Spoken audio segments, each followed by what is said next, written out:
ഇന്നത്തെ പുതിയ വീഡിയോയിലേക്ക് ഏവർക്കും സ്വാഗതം. അപ്പോൾ രാവിലെ അരിയൊക്കെ ഇട്ട് കഴിഞ്ഞ് പുറത്തിറങ്ങി നോക്കിയപ്പോൾ നന്നായിട്ട് നേരം വെളുത്തിട്ടുണ്ട്. അപ്പോൾ ഇനി നമുക്ക് പറമ്പിലേക്ക് പോകാം കേട്ടോ. പറമ്പിലെ ഇന്നത്തെ പണി എന്താണെന്ന് കാണാം.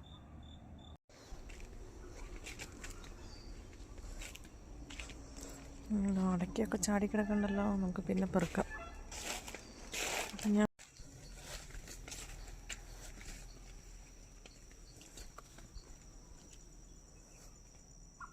ഇതെന്താണെന്ന് എല്ലാവർക്കും മനസ്സിലായില്ലെങ്കിലും കുറച്ച് പേർക്കെങ്കിലും മനസ്സിലായി കാണും അല്ലേ. അപ്പോൾ മനസ്സിലാവാത്തവർക്കായിട്ട് ഞാൻ പറഞ്ഞു തരാം. ഇതാണ് വാനില. ഞാൻ വാനില പരാഗണം ചെയ്യാനായിട്ടാണ് വന്നിരിക്കുന്നത് കേട്ടോ. അപ്പോൾ നമ്മൾ രാവിലെ തന്നെ വാനിലയൊക്കെ പരാഗണം ചെയ്യും കേട്ടോ. ഒത്തിരി താമസിക്കുകയൊന്നുമില്ല. അപ്പോൾ ഞാൻ സാധാരണ അരിയൊക്കെ ഇട്ടിട്ട് ആദ്യം തന്നെ ഇത് പരാഗണം ചെയ്യാനായിട്ട് ആണ് വരുന്നത് കേട്ടോ. ഈ തവണയെന്ന് വെച്ചാൽ ഈ വേനൽക്ക് തന്നെ പൂവൊക്കെ ആയിട്ടുണ്ട്. കഴിഞ്ഞ പ്രാവശ്യം ഇത്തിരിയോടെ താമസിച്ചായിരുന്നു ആയത് കണ്ടോ. അപ്പോൾ കൊലയായിട്ട് നിൽക്കുന്നുണ്ട് കേട്ടോ. ഇതെങ്ങനെയാണെന്ന് ക്ലിയർ ആയിട്ട് ഇപ്പോൾ കാട്ടിത്തരാൻ പറ്റില്ല. വേറെ ഒരാളും കൂടെ ഉണ്ടെങ്കിലാണ് പരാഗണം ചെയ്യാൻ കാട്ടിത്തരാൻ പറ്റുള്ളൂ. ജസ്റ്റ് 10 സെക്കൻഡ് മതി ഇതൊന്ന് പരാഗണം ചെയ്തെടുക്കാൻ കേട്ടോ. ഇപ്പം ഇതിൻ്റെ പൂ വിരിഞ്ഞ് തുടങ്ങിയുള്ളൂ. അപ്പോൾ ഇനി ഇത് ചില ദിവസങ്ങളിലൊക്കെ ഒത്തിരി അങ്ങ് കഴിഞ്ഞ് പോകുമ്പോഴത്തേക്കും ഒത്തിരി പൂവൊക്കെ ആവും. ഇപ്പം 5-10 പൂവൊക്കെ ഉള്ളൂ കേട്ടോ. അപ്പോൾ ഇങ്ങനെ കൊലയായിട്ടാണ് ഉണ്ടാവുന്നത്. ഏറ്റവും ആദ്യം താഴ്ത്തുനിന്ന് തൊട്ടാണ് ഇത് വിരിഞ്ഞ് വരുന്നത്.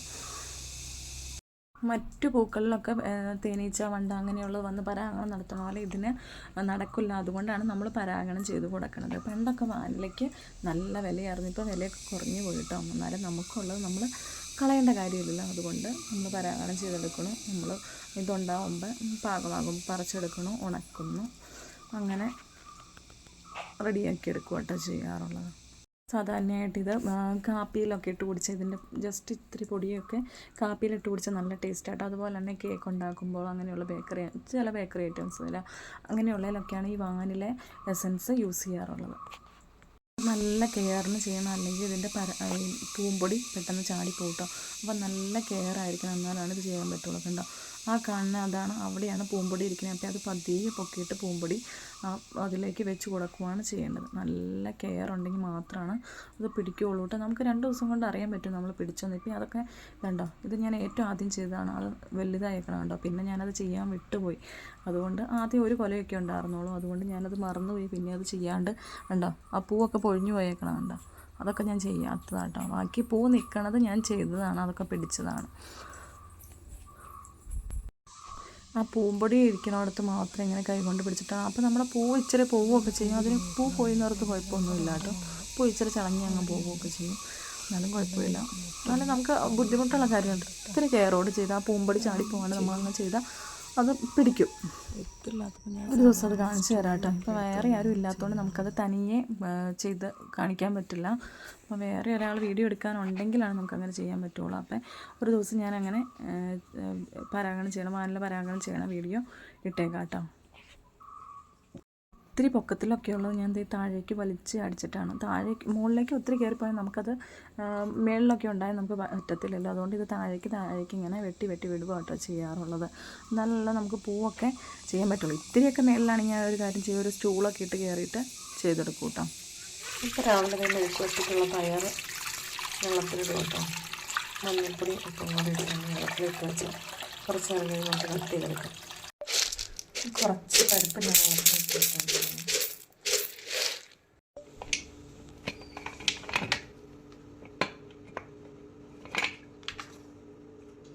നല്ല പിഞ്ച് പയറാട്ടോ. മെഴുക്ക് വരട്ടി വയ്ക്കാൻ സൂപ്പറാണ്. അപ്പോൾ ഇതൊന്ന് കട്ട് ചെയ്തെടുക്കുക.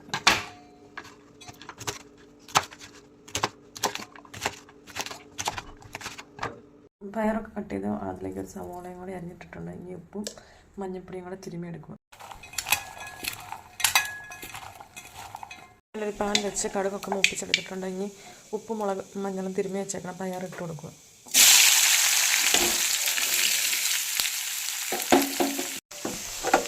ഒരു പച്ചമുളക് വരെ ഇല്ലാത്ത എല്ലാം മെഴുക്ക് വരട്ടിയാണ് പലർക്കും തോന്നും. പക്ഷേ ഇതിൻ്റെ ഹൈലൈറ്റ് നമുക്ക് വഴിയെ കാണാം കേട്ടോ. അപ്പോൾ ഇത് ഞാനൊന്ന് നന്നായിട്ട് ഇളക്കി കൊടുക്കുന്നുണ്ട്. ഇനി അല്പം പോലും വെള്ളം ഒഴിച്ചാണ് നമുക്കൊന്ന് മൂടി വയ്ക്കാം.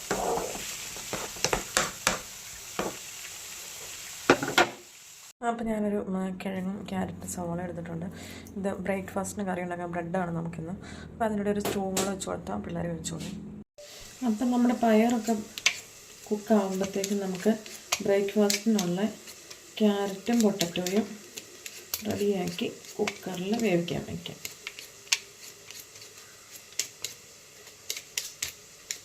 ഇങ്ങനെ ഒരു പീലറുണ്ടെങ്കിൽ എളുപ്പമുണ്ട് കേട്ടോ, നമുക്കെല്ലാം പെട്ടെന്ന് പീൽ ചെയ്തെടുക്കാം.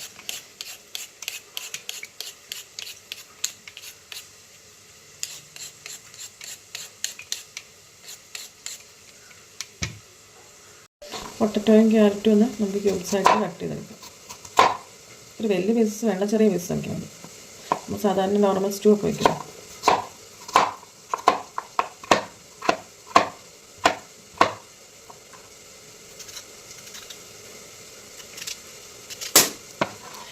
എനിക്ക് ഈ കട്ടറിൽ വെച്ച് കട്ട് ചെയ്യാനേക്കാളും ഇഷ്ടം അത് കൈക്ക് നോർമലി ചെയ്യണേ കേട്ടോ, വലിയ തടിച്ച് കാണാൻ പറ്റില്ല.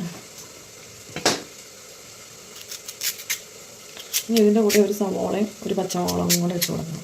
എന്നിട്ട് കുക്കറെ വെച്ച് നമുക്കൊന്ന് വേവിച്ച് കൊടുക്കാം. ഉപ്പും മഞ്ഞളും പൊടിയും കൂടെ ഇട്ടിട്ട് നന്നായിട്ട് വേവിച്ചെടുക്കാം. ഇത് ഞാനൊരു കുക്കറിലേക്ക് ഇട്ട് കൊടുക്കണം. അപ്പോൾ ഒരു പച്ചമുളകും സവോളയും കൂടെ ഇട്ടിട്ടുണ്ട് കേട്ടോ. പട്ട ഗ്രാമ്പോ അങ്ങനെയുള്ള ഒന്നും ഇടണില്ല. അപ്പോൾ ഒന്ന് വേവിച്ചെടുക്കട്ടെ. നമ്മുടെ മിക്ക വീട്ടിലും ചോറിന് ഒരു ഒഴിച്ചുകറി മസ്റ്റാണല്ലോ. അപ്പം ഞാൻ ഒഴിച്ചുകറിക്ക് തക്കാളി, ഒരു ചെറിയ കഷ്ണം മാങ്ങ, സവോള, പച്ചമുളക്, അതുപോലെ ഞാൻ മുന്നേ പരിപ്പ് വെള്ളത്തിലിട്ടായിരുന്നു. അപ്പോൾ പരിപ്പും തക്കാളിയും മാങ്ങയും കൂടെ വെക്കാൻ വേണ്ടി കേട്ടോ. നമ്മുടെ പയറൊക്കെ നന്നായിട്ട് വഴന്ന് വരുന്നുണ്ട് കേട്ടോ. അപ്പം ഞാൻ അതിലേക്ക് ഇട്ട് കൊടുക്കണേ കുരുമുളക് പൊടിയാണ്. എരിവിനനുസരിച്ച് കുരുമുളക് പൊടി ഇട്ട് കൊടുക്കാം കേട്ടോ. അപ്പോൾ നന്നായിട്ട് ഇളക്കിയും കൂടെ കൊടുക്കാം. നമ്മൾ ഈ പയർ എണ്ണയിൽ മാത്രം വേവിച്ചെടുത്താൽ, അപ്പം ഞാനിത് ചെരിച്ച് വെച്ചിട്ട് പയർ മാത്രം കോരി എടുത്തിട്ട് ഇതിൻ്റെ ഓയിൽ നമുക്ക് വലിയ മീൻ വറക്കാനോ അങ്ങനെ എന്തിനെങ്കിലുമൊക്കെ യൂസ് ചെയ്യാം കേട്ടോ. നമ്മുടെ ക്യാരറ്റും പൊട്ടറ്റോയും ഒക്കെ നന്നായിട്ട് വെന്ത് കിട്ടിയിട്ടുണ്ട്. ഇനി ഞാൻ അരച്ച് വെച്ചേക്കണേ തേങ്ങയും കൂടെ ഇതിലേക്ക് ഒഴിച്ച് കൊടുക്കുക. തിളപ്പിച്ചെടുത്തിട്ട് നമുക്ക് കടുകും കൂടെ മൂപ്പിച്ചെടുക്കാം.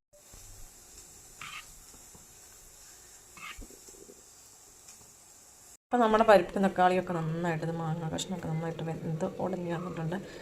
അപ്പോൾ മുളക് പൊടിയും കൂടെ ഇട്ടാണ്, മുളക് പൊടി മഞ്ഞൾപ്പൊടി ഉപ്പും കൂടെ ഇട്ടാണ് ഞാൻ വേവിക്കാൻ വെച്ച് ഇത് തേങ്ങയും കൂടെ അരച്ച് ഒഴിക്കുകയാണ്. ഇനി ഒന്ന് ഉലുവയും കടുകും കൂടെ മൂപ്പിച്ചും കൂടെ ചേർക്കണം. അപ്പോൾ അതേ ഞാൻ തക്കാളിക്ക് ഇച്ചിരി കടുകും കൂടെ മൂപ്പിച്ച് വെച്ചിട്ടുണ്ട്. നമ്മുടെ അടിപൊളി തക്കാളിക്കറി ഇവിടെ റെഡി ആയിട്ടുണ്ട് കേട്ടോ. തക്കാളിയും പരിപ്പും വെച്ചതാണ് കൂട്ടി നോക്കി പറയും, നല്ല ടേസ്റ്റാണ് കേട്ടോ. അപ്പോൾ എഡ്ബിനൊക്കെ നമ്മുടെ ലഞ്ച് ബോക്സൊക്കെ റെഡി ആയിട്ടോ. എഡ്ബിന് വിശ്വാസോത്സവമുണ്ട്. അവൻ പോകാൻ റെഡിയായി. കാപ്പൊടിയൊക്കെ കഴിഞ്ഞു. പൊന്നൂസ് കേട്ടിട്ടില്ല കേട്ടോ. Lunch box ready.